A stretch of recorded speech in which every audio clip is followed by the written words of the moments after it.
Hello, Enzo. Nice to see you. So we've just had the news through that João Felix has joined the club on a long-term deal. Your reaction? Why him?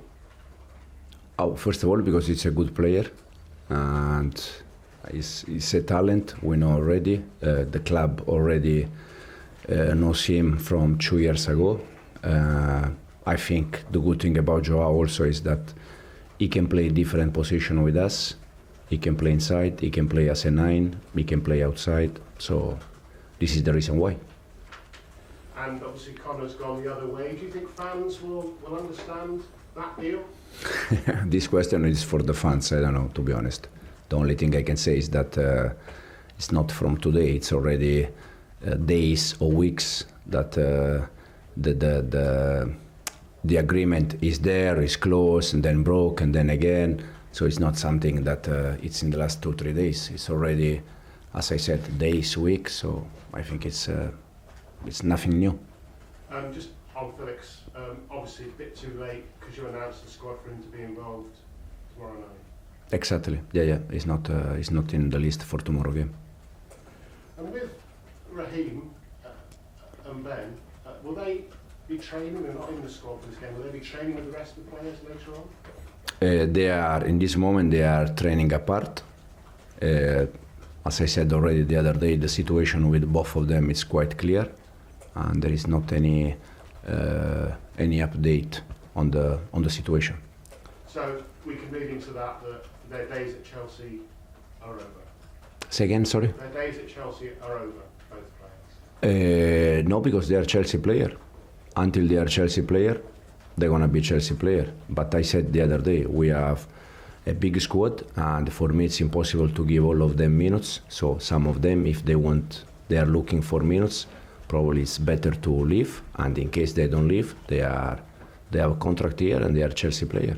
Ian? Final one from me. Go on, Gary. I've read the words describing the way you've dealt with Raheem and Ben and potentially other players as well as brutal. Do you see yourself as brutal?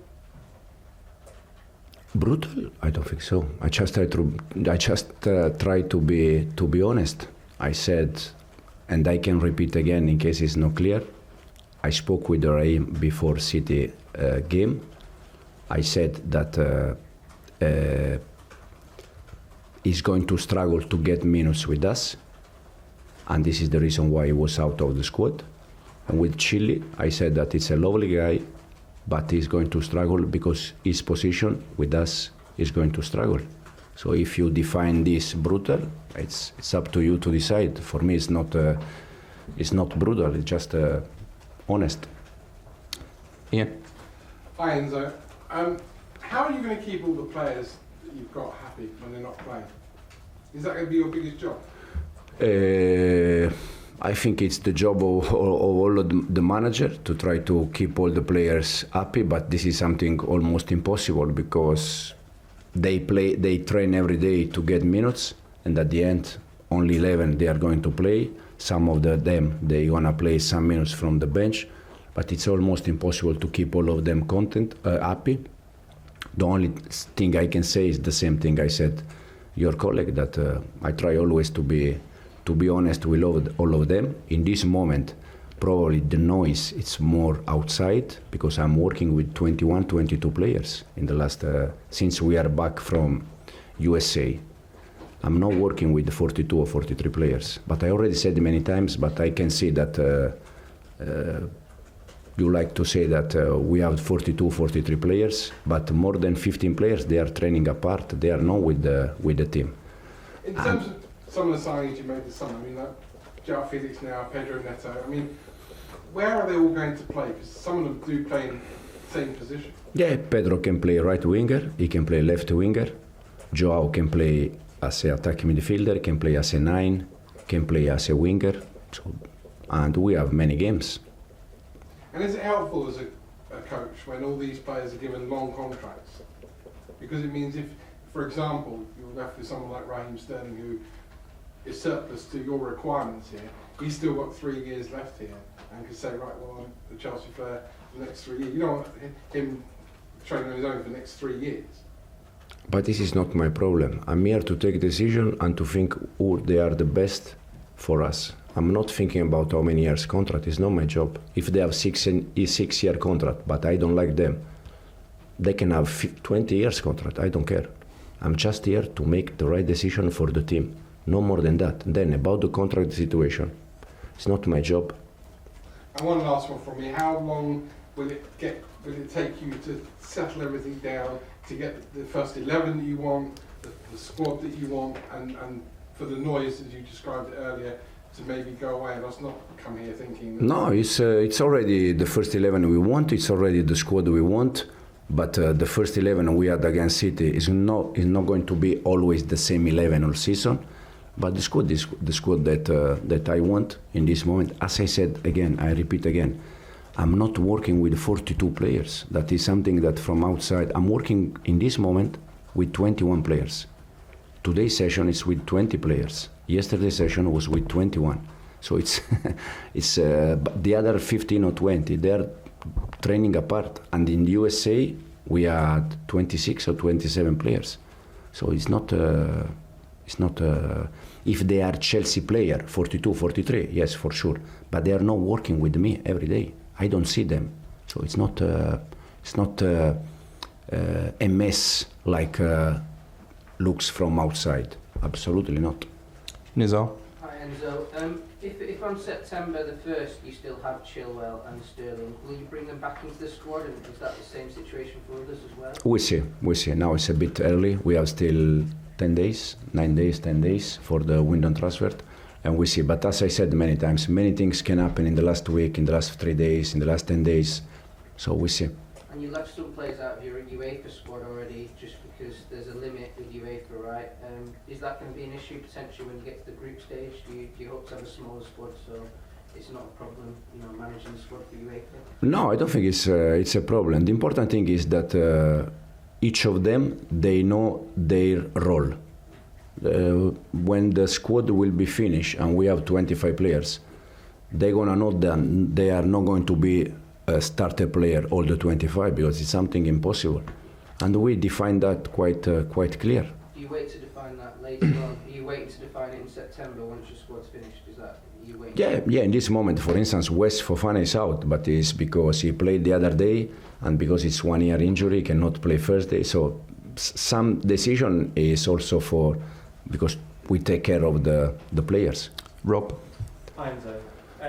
When you looked at tapes of Chelsea from last season and seeing how influential and how important Conor Gallagher was to the team last year, is it disappointing to you or frustrating not to have had the chance to have him as part of your first team this season? No, I said already, I think in USA, that in this moment, it's not only for Chelsea. Many clubs in this moment, they are selling players from academy.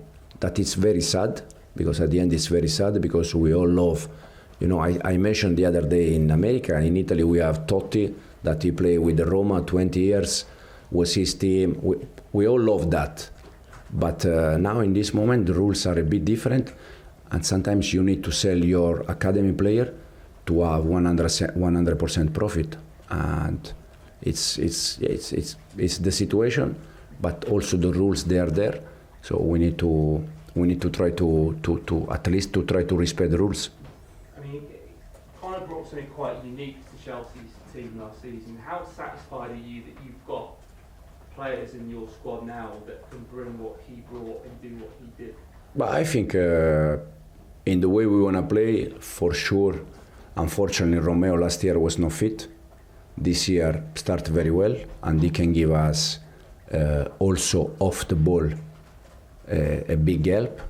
Then we have Enzo, that I think in terms of personality and character is quite strong. So I think we are okay in the way we are. Andy? Hi Enzo. May I ask, I'm just a little bit confused about the Raheem situation, because it seemed he played quite a lot during the summer, and now all of a sudden he's not part of your plans. Can I ask how you came to that decision? It seems quite late, 2 days before the Man City game. No, it's not late. No. Who played the first game against Wrexham as a winger? You remember? No, I wasn't there, but I'm asking. George, Yeah. academy player. Okay. Who played the second game as a winger? Misha. Okay. Who played the other game? Raheem. So it was a chance to see all of them. Okay. So it's not just 2 days before the competition, official competition. So why does Raheem not fit into your plans? What is it about him? It's not because he's. I'm not saying that Raheem is no good player, but I prefer different kind of wingers, and this is the reason why. Okay. Also, you're quite strong in respect to you don't care about the length of play, the contracts, that sort of thing. You're about the team. What do you feel? Do you feel sympathy for those who are training alone? How they must be feeling at the moment? Oh yeah, for sure. That is not a comfortable situation. For sure, I don't have any doubt. Also because when I was player, happened exactly the same with me. So I know exactly 100% the feeling. But also, I think it's good to know that if you are going to stay, you are going to struggle to get minutes. So probably now in this moment, it's not the best situation. But probably in 2 days, in 1 week, in 10 days. Can be a better situation because you move and you join a club that probably you are going to play more minutes. Kieran? Hi Enzo. I was actually going to ask you there, did you ever go through this when you were a player? So when and where did that happen and how did you take it when you were? No, nothing. Just you try to not to adapt. You try to find a solution as soon as possible because you want to join a club and to have a session with more players and to get minutes. So. Yeah, can I check on Reece James? He's in the squad for tomorrow. Can he actually play? Reece? No, it's not. It's still injury. Okay, so he can't play. No. He's named in the squad. No, he's in the list, but he cannot play tomorrow.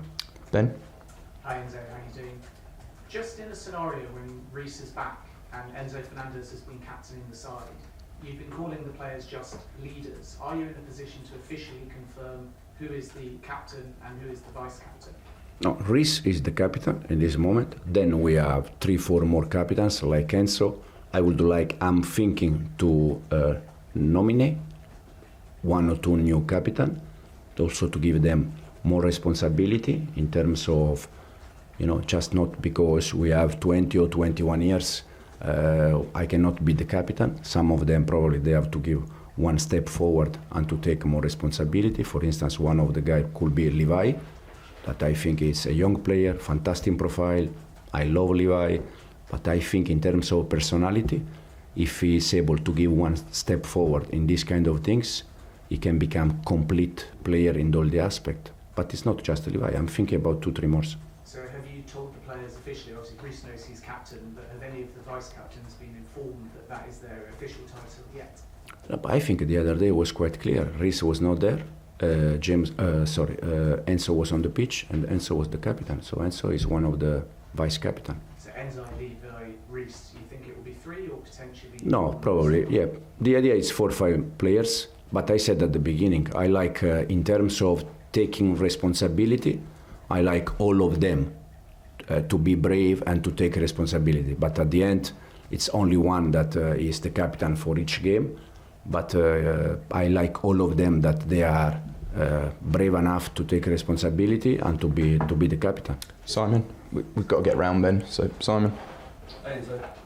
Hey, I'm going to ask you about the game. Thank you very much. But in all honesty, how much pressure are you under to win this one? Everyone expects you to win this one, so that have actually, I think, played 8 games already. They're further on into your season. How much do you need to win this just to get Chelsea's season rolling? No, yeah, we need. I said we try to win all the games that we play. The other day against City, I think the intention was not to win the game. We tried to win that game. We were quite close in terms of score many different times. And tomorrow is a game that for sure we're gonna try to win, and hopefully we can win and start tomorrow winning a game in the official competition. Because all due respect to that, it will be a bit embarrassing if Chelsea don't go through to the group phase. Could be, but we see. We see what's happened tomorrow. We see what's happened next week. I'm just, to be honest, I'm just focused about tomorrow game, not about thinking in case we don't win or these kind of things. And just noticing on Sunday, I think the crowd were getting a little bit frustrated already with the style of play, even though it was just your first game. I think there was a clip of you almost turning around and sort of being a bit frustrated. Are you hoping that the crowd sort of get behind No. the team? Because it is the start of your process. Yeah. You need the crowd behind. No, I said also at the end of the game, I really like the environment in the stadium, and sometimes we try to keep a little bit more the ball because there is no chance, no space to attack. So we just try to keep the ball and try to move the opposite and try to find the right moment to attack. So this was the reason why. But I really like the environment at the stadium. They were pushing behind the team until the end, and for me the environment last game was fantastic. Neil? Yeah, are you happy with, if you got everything you want this summer in the transfer market, are you happy with the business you've done and the squad you've got now? Until today, yes, for sure, 100%. And you said we're going to see more, do you think there's more business to be done, more incoming? you still, do you feel your squad's complete? We see, as I said before, still 10 days, anything, unfortunately, still 10 days, so anything can happen. And for us, in terms of bringing new player, but also selling player, we see. Two more left. Sam, in the middle. Enzo, it must be quite an awkward and difficult situation for the players. They've got 15 of their teammates somewhere else training apart. Do you detect that in the squad, and is that important? Does it matter? I don't see that, to be honest. The only thing I see is that the way they work inside the pitch, that is fantastic, is unbelievable. Then I cannot see different kind of things, to be honest. Because presumably you want to build a sense of unity and togetherness. But is that possible when you've got 15 people down the road unhappy? I think probably there are also different clubs that probably not 15, but there are 5, 6, 4, 5, 6, 7 players that they are in the same situation. And I think at the end, when in 10 days the window transfer finish, I think it will be much better for all the clubs, not only for Chelsea. And last one, Gary. Can I just check, did you personally speak to Raheem, and how did that conversation go? Because obviously he put that statement out saying he wanted clarity. Did you do it yourself, and how was that discussion?